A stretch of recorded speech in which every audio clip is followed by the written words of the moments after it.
Baik, bismillahirrahmanirrahim. Assalamualaikum warahmatullahi wabarakatuh. Selamat siang para peserta didik OTKP ya.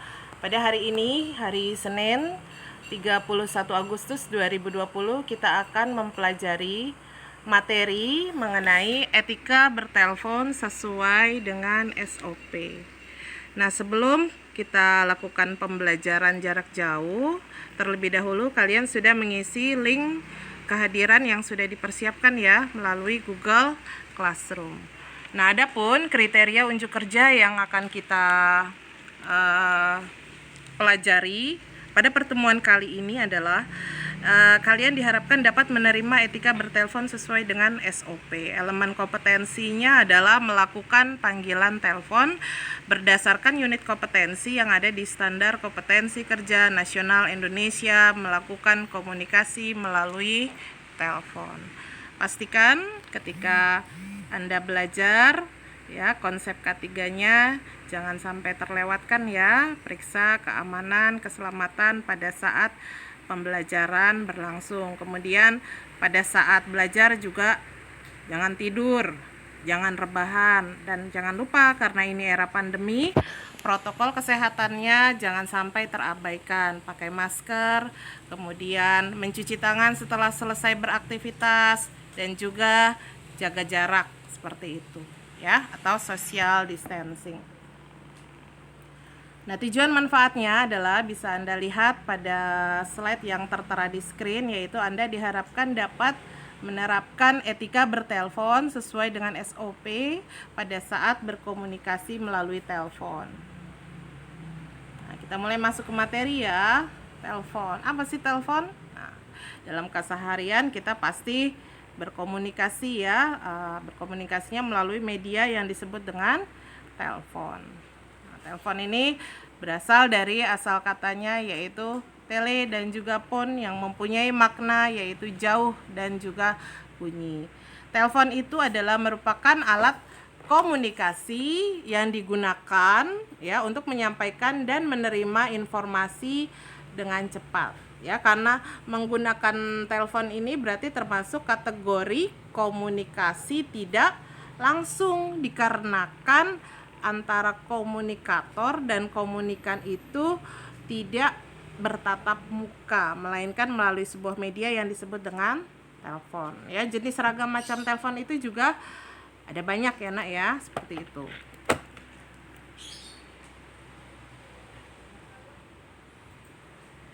Nah, hal-hal apa saja yang harus dipersiapkan dalam menerima dan melakukan panggilan telepon?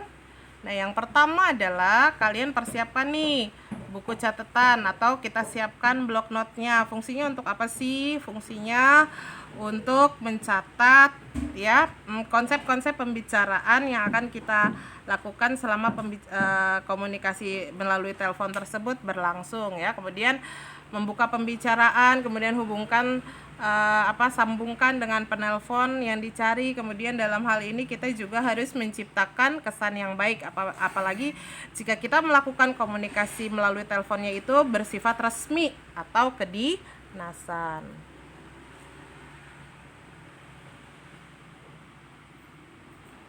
Nah, hal-hal yang harus diperhatikan ketika menerima telepon, yang pertama yaitu kita angkat ya telepon tersebut sesegera mungkin. Jadi kalau misalnya dering telepon itu jangan nunggu sampai 3 kali, 4 kali gitu ya.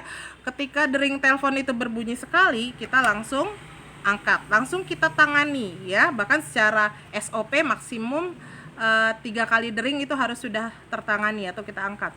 Kemudian telepon yang berasal dari saluran langsung tidak melalui operator, berbeda penanganannya dengan telepon yang berasal dari saluran tidak langsung. Ini biasanya ada di kantor ya, dimana kita melakukan sambungan itu melalui sistem extension ya, line extension seperti itu. Next, dalam komunikasi melalui telepon, apalagi di kantor, itu gunakan bahasa yang resmi, harus komunikatif ya, jelas dipahami dan juga harus tepat ya. Kita hindari bahasa-bahasa yang tidak baku ya, karena kalau komunikasi kedinasan atau resmi memang kita gunakan bahasa yang resmi.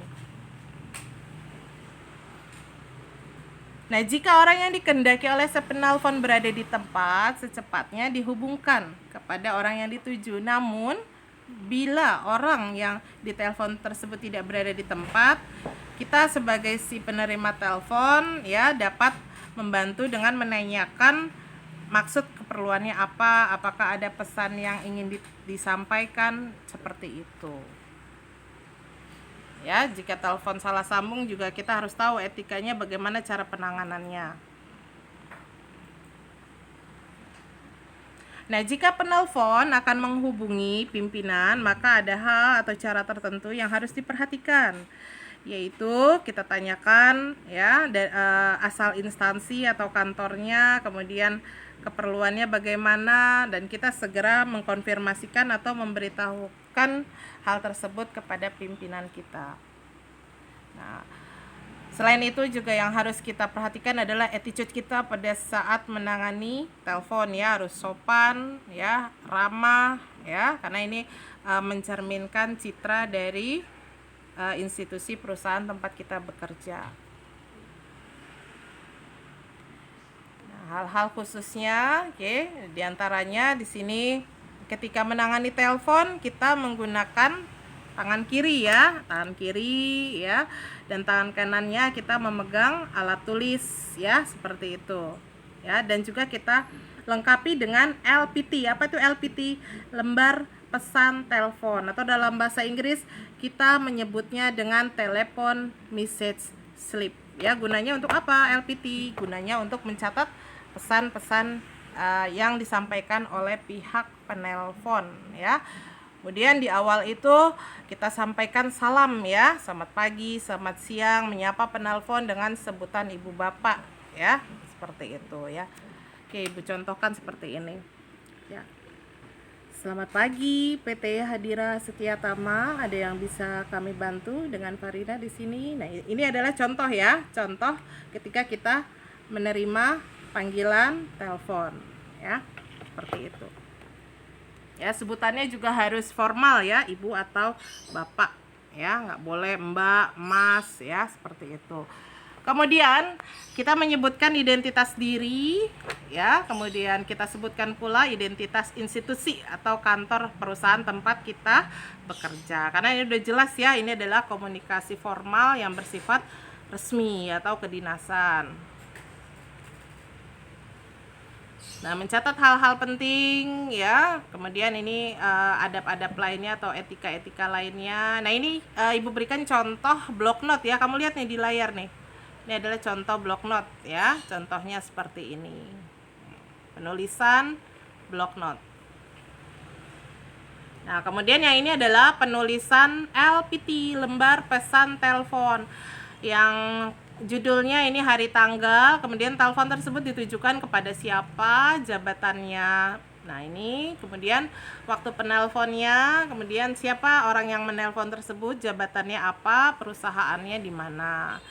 Kemudian isi pesannya, nah ini inti pesannya, misalnya ada undangan makan siang, hari tanggal, waktu, tempat. Nah, bagaimana caranya mengisi LPT ini? Caranya adalah pada saat komunikasi melalui telepon, kita tanya ya kepada si penelpon ya, seperti itu. Bagaimana misalnya pimpinan tidak ada di tempat, oh iya ada pesan yang ingin disampaikan, ada pesan apa, oh pimpinan diundang untuk makan siang. Nah, kita tanya kapan waktu pelaksanaannya, kemudian di mana tempat undangan makan siangnya, dan kita harus mengkonfirmasikannya, seperti itu.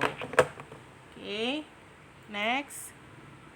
Nah, dari penjelasan ini maka dapat disimpulkan bahwasanya telepon tersebut merupakan alat komunikasi yang digunakan untuk menyampaikan dan menerima informasi dengan cepat dan tepat ya, karena melalui telepon ini sifat komunikasinya adalah komunikasi tidak langsung.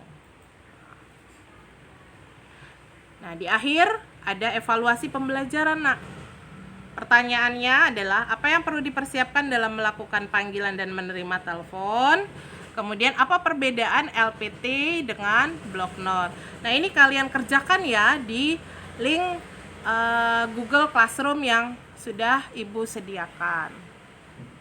Oke, ini evaluasi berikutnya, ada tugas tambahan ya, mencari contoh video, kemudian apa kalimat pembuka yang digunakan pada saat menerima telepon. Oke, baik anak-anak seluruh peserta didik, peserta diklat pelatihan pembelajaran jarak jauh P2KPTK. Demikianlah pemaparan materi singkat ini.